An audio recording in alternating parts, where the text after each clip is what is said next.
Hi, welcome to my video. Today I want to do my April and May wrap up, and I think March as well. I don't think I ever actually said what I read in March, even though I only read like 2 books, so I'm going to do my wrap up today.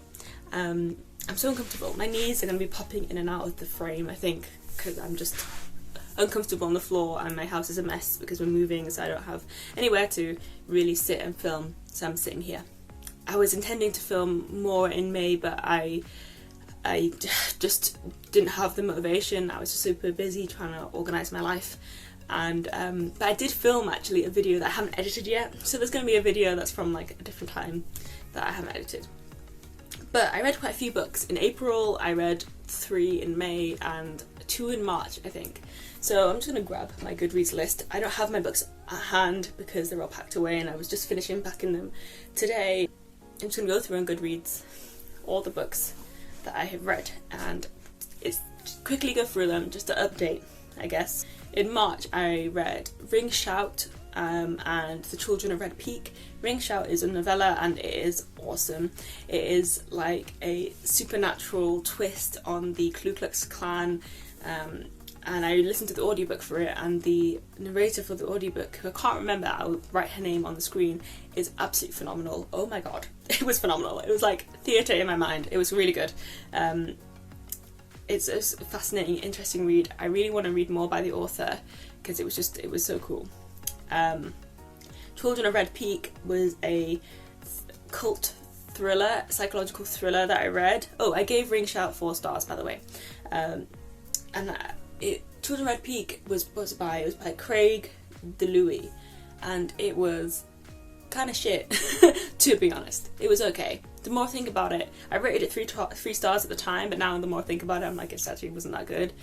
I was interested in reading it because some of the reviews were saying like I was scared from the first chapter to the end, and it was spine chilling, and it wasn't even a horror or thriller. It was more of like a drama, to be honest, following these 5 survivors of a cult throughout adulthood. So they survived as children, and it's following them as adults, and it has like supernatural elements to it, and it was not very good, to be honest.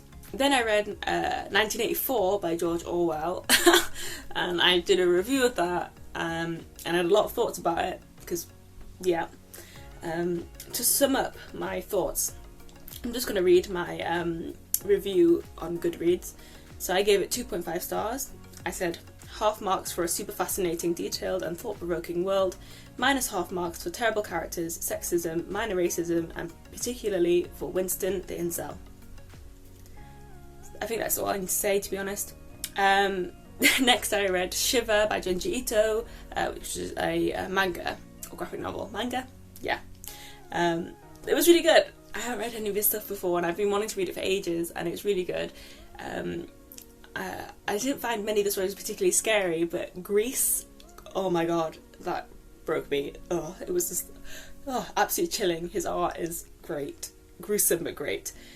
Then I read Till September, Petronella by Jean Rhys, in that little Penguin modern classic green book, and that's a collection of 5 short stories by Jean Rhys, and it was really good. I really enjoyed it. I think I gave it 3 stars because I think I enjoyed some stories more than others. I can't remember the names. I really liked Till September, Petronella, and I liked one other one. What was it called?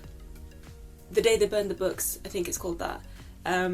I'll check anyway, and I really enjoyed those 2 stories, but the other stories I found a bit lackluster, but it's really interesting.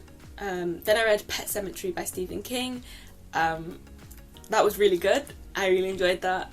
It's weird because I think I prefer the concept of misery, but Pet Sematary is just better written. I gave it 4 stars as well.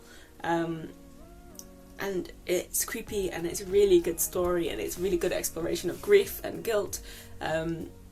I wish that he wrote all his books the way he wrote Pet Sematary, to be honest, without needless ramblings. It felt like it was like telling the story rather than having loads of side stuff happening.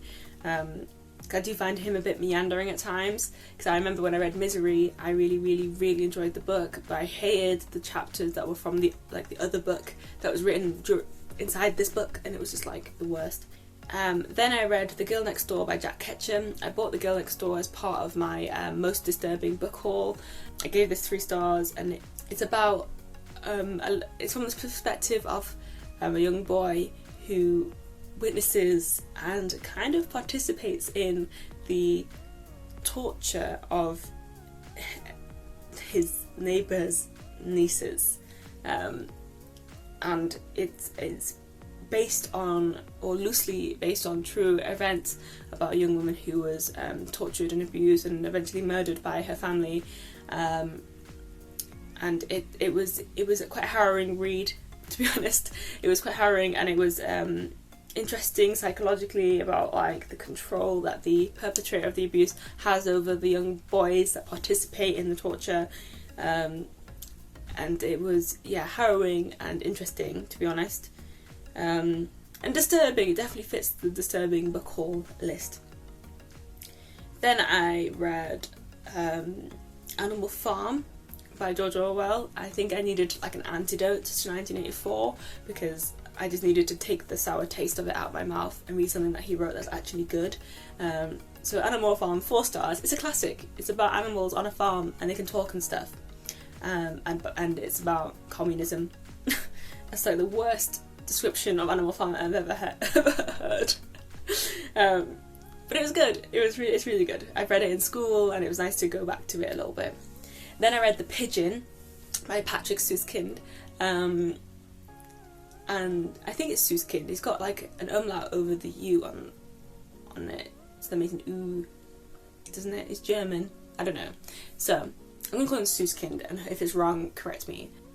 And I love this book. The Pigeon was great. It's a novella, and it's about a man who basically his entire life gets derailed when he finds a pigeon outside of his apartment.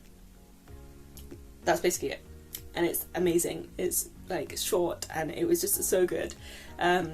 So I rated it 4 stars. It's probably like 4.5 for me, actually. I found it so good. And I actually want to film a separate review of it, so I'm not going to say much more. Hopefully I find some space and time to do that. Okay, so that was April. So in May I read 3 books. I was partway through reading a 4th. I nearly finished it actually, but I can't find it now. So I read We Need New Names by Violet Bulawayo, and that was a great book. I gave it 4 stars as well. May was a good reading month, actually. Even though I only read 3 books, they were all kind of good. So yeah, we Need New Names. It follows Darling, who's a young girl who lives in Africa, and it's in like an unnamed country, but I know it's supposed to be about a specific country. I can't remember what it is, and I don't have the book to hand to check. It's about Darling, as she grows up for the first 10 years of her life in Africa before she moves to the United States. And it's like a story of like disconnection and of like a confusion of identity, where she doesn't really fit in America at all, but then when she tries to like reconnect with her friends from home, she also doesn't fit in there anymore because she's now got in between identities. She doesn't feel like a native to her land anymore, but she also isn't American. So it was really interesting and heartfelt and quite moving, actually. Beautifully written, like so well written. The bits where Darling is, a 10-year-old child feel like the mind of a 10-year-old. Like, it's really well done. And then I read A Little Life by Hanya Yanagihara, and I've just filmed a review of that and an exploration about desensitization. A Little Life for me was 5 stars. It was absolutely phenomenal. It's one of my favourite books now. I love it. I absolutely love it. I'm so glad I read it, and I'm sad that I put off reading it for so long because I was worried that it would kill me emotionally, and it didn't. I survived it, but that's not something to kind of be like championing about because it's a beautiful book, and I think if you can tolerate the emotional weight of it, then you should read it, but if you can't, don't read it, basically. It's fantastic. I'm not going to talk too much about A Little Life because I've done the review about it. Then, finally, in May, I read The Hobbit, or There and Back Again. I wanted to read The Hobbit because I wanted to try my hand at fantasy, and I've never really read... I have read fantasy stuff, but not like serious fantasy, like what the true fantasy people read. or fantasy fans read, because it's not really my genre, and I've never managed to watch the Lord of the Rings films without falling asleep. I saw the Hobbit film in the cinema. I remember nothing about it because I think I just blacked out for most of it.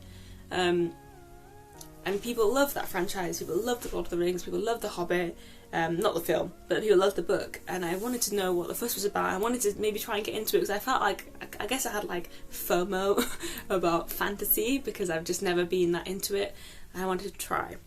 And The Hobbit is a good book for children, and I can see why you'd like it as a kid. I think if I was younger, much younger, like 15 years ago, 20 years ago, I would have loved this book, but as an adult now, it wasn't entirely for me, and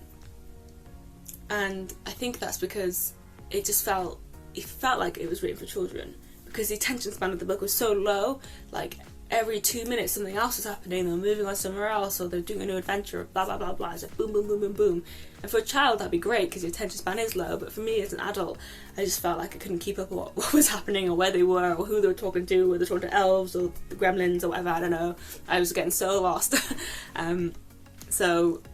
But I know it's a good book, so I know objectively that it's good and it's beloved, but for me personally it's not for me, so I gave it 3 stars. And I don't think I will carry on with The Lord of the Rings. I know they're adult books and they'll be different, but I don't want to force myself to read something that isn't for me, and I think I've just had to come to terms with that. Maybe that kind of fantasy stuff isn't for me, because I don't read for the world building, I don't really read for the plot, I read for the characters. I'm a character driven person, and The Hobbit wasn't really about the characters, it was about the whiny hobbit dude, and then the adventure, you know? It's about the adventure, and that just doesn't suit my reading style very much. So that was a bit of a shame, but it was good anyway. It was enjoyable and it passed the time, it was entertaining, and I had the physical copy, but I mainly listened to the audiobook, and it's read by Andy Serkis, and he does a phenomenal job, absolutely phenomenal. But that's it. That's all I read. I'm going to, after we finish moving, I'm hoping to make more regular uploads and stuff, because I kind of miss it. I've been really missing filming and editing. Not editing, editing sucks, but filming and participating in BookTube, I guess, because I just haven't even looked at my account at all, or looked at other people's videos at all over the last few months, so I feel a bit out of it. But yeah, I hope you have had some successful reading months and continue to do so, and I will see you around.